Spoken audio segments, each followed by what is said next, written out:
We want to pause at the beginning of our show and just send our love to the folks in Boulder, Colorado. And I have to say, it's just really sad.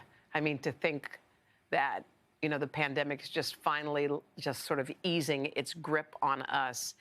And some of the first two things that have happened that are huge are two mass shootings. And this one in Boulder, Colorado, at a random grocery store.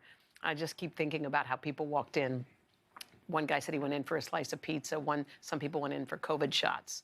Some people worked there. Some people went to buy ingredients for dinner, and then some, I don't know what the deal is with the person, and we don't know anything about the shooter yet, but was shooting in the parking lot, ran inside, and just started shooting people, and everybody said he didn't say a word. Oh. So,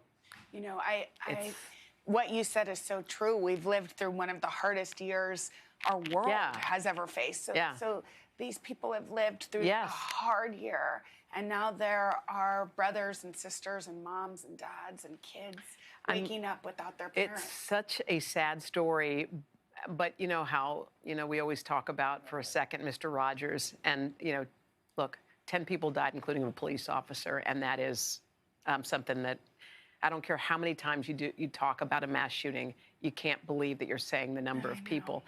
But there was one guy who I had the chance to interview earlier today. He was a newlywed. He and his wife had been married a month and a half, and he ran out with his wife and then went back to the door, went back in, and was helping people get out of there as the shooting was going on.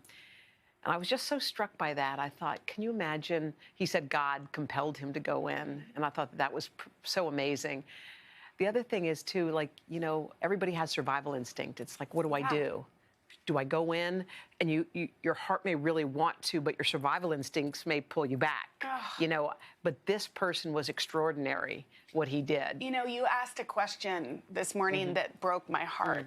And you asked one of the guys, you've lived through Columbine, Aurora, you've lived through these shootings. Do you ever think something like this could happen? And the fact that you even had to ask that question, broke my heart. Yeah, because they, you always hear what everybody says at these things, witnesses. I never thought it would happen here, not in our town, not in our town.